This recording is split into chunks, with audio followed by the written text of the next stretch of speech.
गुजराती ठग वाले बयान को लेकर बिहार के डिप्टी सीएम तेजस्वी यादव को सुप्रीम कोर्ट से मिली राहत। सुप्रीम कोर्ट ने तेजस्वी यादव की याचिका पर सुनवाई करते हुए मामले की हाई कोर्ट में सुनवाई पर लगा दी रोक। बिहार विधानसभा के शीतकालीन सत्र के पहले दिन ही सदन के अंदर हुआ हंगामा। विधानसभा में शोक प्रस्ताव के दौरान भाकपा माले विधायक दल के नेता महबूब आलम ने सदन में फिलिस्तीन का उठाया मामला। कृपया शांति बनाए रखें।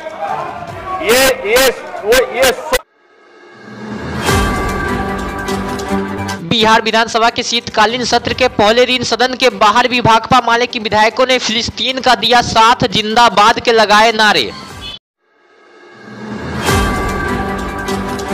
भाकपा माले के नेताओं ने फिलिस्तीन का साथ देते हुए कहा कि फिलिस्तीन की जमीन को इजरायल ने सैनिक ताकत से कब्जा कर लिया है। फिलिस्तीन अपनी आजादी की लड़ाई लड़ रहा है, हम लोग फिलिस्तीन के साथ है। फिलिस्तीन एक ऐतिहासिक सच्चाई है। फिलिस्तीन के जमीन को इजराइल ने सैनिक ताकत से अमेरिका के शह पर कब्जा कर लिया है। इसलिए पिछले 70 साल से फिलिस्तीन की जनता जो आज़ादी की लड़ाई लड़ रही है, उससे बौखला के आज जो चुनौती दिया है फिलिस्तीन की जनता ने, फिलिस्तीन की जनता पर आप बमबारी नहीं कर सकते हैं। हमास को खत्म करने के नाम पर बच्चों पर, राहत शिविरों पर, अस्पतालों पर जो बमबारी कर रहे हैं, ये युद्ध अपराध है। इसलिए नेतानियों ने युद्ध अपराध किया है और भारत को जो यूएनओ में प्रस्ताव आया, युद्ध रोको, शांति बहाल करो, उस प्रस्ताव के पक्ष में खड़ा होना चाहिए था। भारत के प्रधानमंत्री ने पूरे भारत को शर्मसार किया है। इसलिए आज हम लोग प्रदर्शन कर रहे हैं। भारत की पूरी जनता ऐतिहासिक रूप से, परंपरागत रूप से फिलिस्तीन की जनता की आजादी के साथ है। और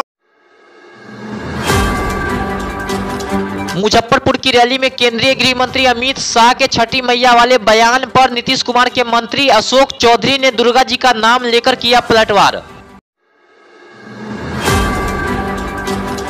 अशोक चौधरी ने अमित शाह पर पलटवार करते हुए कहा कि हम हाथ जोड़कर प्रार्थना करते हैं कि दुर्गा माता उनको समाप्त कर दे। जिस तरीके से माता रानी ने महिषासुर का वध किया, इस तरीके से इन सबों का कल्याण कर दे। बिहार में एक बार फिर से पोस्टर वार हुआ शुरू। पटना के सड़कों पर आरजेडी नेताओं ने पोस्टर लगाकर डिप्टी सीएम तेजस्वी यादव को बताया भावी मुख्यमंत्री उम्मीदवार।